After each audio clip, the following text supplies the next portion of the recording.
were counting down the 13 most explosive, romantic, and downright scandalous encounters between America and the British royal family. Coming in at number 13, Princess Diana's final American mission, 1997. Just months before her tragic death, Diana visited Washington, D.C.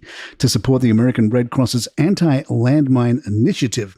It was Diana at her most powerful, using her global celebrity to champion a cause the establishment didn't want her touching.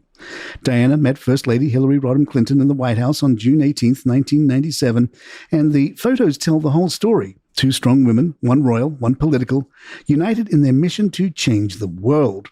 Diana's work on landmines was so influential that it's been described as influential in the signing of the Ottawa Treaty, which created an international ban on the use of anti-personal landmines. What makes this moment so poignant? Diana was finally free from royal constraints, using her American-style approach to activism to tackle global issues. She was becoming the international humanitarian she always wanted to be, tragically just weeks before her death. At number 12, Obama's touch that broke protocol, 2009. During the Obama's visit to Buckingham Palace, Queen Elizabeth putting her arm around First Lady Michelle Obama became one of the most talked about royal moments of the 21st century. At number 11, Reagan and Diana danced the night away, 1985. The dinner for Prince Charles and Princess Diana was a great success, with everyone dancing like at a junior prom. But the moment that stole headlines worldwide, John Travolta dancing with Princess Diana at the White House, Washington, D.C., 1985. This wasn't accidental. It was a well-orchestrated moment put together by Mrs. Reagan. Nancy knew exactly what she was doing. Pairing Hollywood's golden boy with the world's most photographed woman. The image of Diana twirling in her midnight blue Victor Edelstein gown became iconic and showed how the royals were embracing American celebrity culture like never before. Fun fact, the star-studded guest list included Neil Diamond, Clint Eastwood, and Tom Selleck. At number 10, Queen Elizabeth's drop scone diplomacy, 1959. President Eisenhower visited the British royal family at Balmoral in Scotland. Following his return to the States, the Queen mailed him a recipe for her drop scones, which they enjoyed during his visit. This might sound quaint, but it was revolutionary. The Queen of England sending a handwritten recipe to an American president? That level of personal warmth was unprecedented. Eisenhower was so charmed by this gesture that it helped cement the special relationship between the two nations for decades to come. The recipe, by the way, is still in the Eisenhower Presidential Library, proving that sometimes the most powerful diplomacy happens over breakfast. At number 9, Nixon's awkward royal encounters. Richard Nixon dined with the Queen and visited Prime Minister Harold Wilson in February 1969, but the real drama happened later when the Queen and then British Prime Minister Edward Heath met with former President Richard Nixon and First Lady Pat Nixon on October 3, 1970. They gathered at Chequers. Nixon, already paranoid and struggling with Watergate pressures, found the formal royal protocol suffocating. The Queen, master of reading people, reportedly found Nixon difficult, royal speak for absolutely insufferable. These meetings highlighted how personal chemistry, or lack thereof, between leaders can strain international relations. Number 8, the Bush dynasty's royal romance. George H.W. Bush met Margaret Thatcher in June and visits again in 1990 and 1991 to attend NATO and economic summits. But the Bush's family's relationship with the royals really flourished, with George W. Bush, who spent 3 nights at Buckingham Palace as a guest of the Queen in 2003. The younger Bush brought Texas charm to Buckingham Palace, and the Queen was reportedly amused by his informal style. The Queen also attended an American baseball game with the President and First Lady. At number 7, JFK and Jackie's Buckingham Palace glamour, 1961. Jackie and John F. Kennedy visited Buckingham Palace in 1961 and attended a banquet held in the president's honor. After returning to the U.S., Kennedy sent the Queen a birthday message on June 9th, adding at the end of his letter, "May I also at the same time say how grateful my wife and I are for the cordial hospitality offered to us by Your Majesty and Prince Philip during our visit to London last Monday. We shall always cherish the memory of that delightful evening." The Queen, only 35 at the time, was reportedly charmed by Jackie's style and grace. Number 6, Reagan's horseback diplomacy, 1982. Ronald Reagan made 24 international trips to 26 countries during his presidency. He is perhaps best remembered for his speeches at the 40th anniversary of the Normandy landings, for his impassioned speech at the Berlin Wall, his summit meetings with Soviet leader Mikhail Gorbachev, and riding horses with Queen Elizabeth II at Windsor Great Park. This series of photos of Reagan and the Queen on horseback would go on to become iconic and emblematic of the special relationship between the United States and the UK. He was the former Hollywood actor and the Queen of England riding side by side like old friends. Reagan's natural charm and the Queen's love of horses created an authentic bond that transcended politics. These images became the visual representation of the US-UK alliance during the Cold War.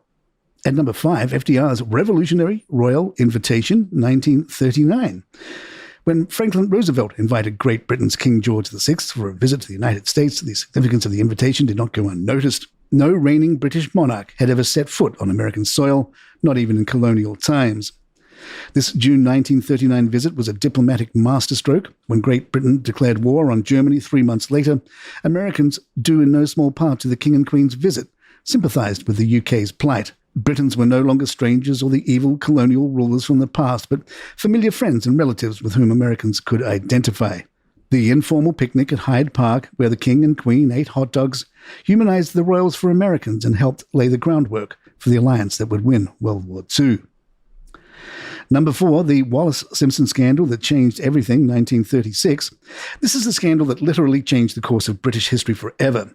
Wallis Simpson, a twice-divorced American socialite from Baltimore, didn't just steal a king's heart, she stole his throne. When King Edward VIII fell slavishly dependent on the sharp-tongued American, the British establishment went into full panic mode. A divorced woman with 2 living ex-husbands was politically and socially unacceptable as a prospective queen consort. The Church of England wouldn't sanction it, Parliament wouldn't accept it, and the Dominions were horrified. But here's the tea. Edward was absolutely obsessed. When it became apparent he could not marry Simpson and remain on the throne, he chose love over duty. On December 11th, 1936, he announced his abdication with those famous words, "I have found it impossible to carry the heavy burden of responsibility and to discharge my duties as king as I would wish to do without the help and support of the woman I love." The scandal made Wallis Time magazine's Woman of the Year for 1936, hardly flattering as they presented her as a 24-carat gold digger who had helped the king spend royally, imperially, wildly, but she also became the most talked-about woman in the world, and her American-style independence and refusal to play by British rules changed how we think about royal marriages forever.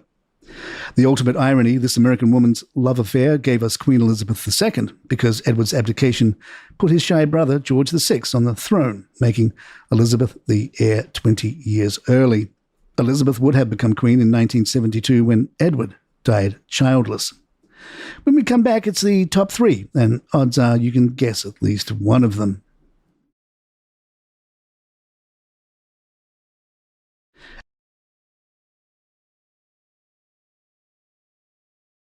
At number 3, Charles and Diana's American fairy tale era.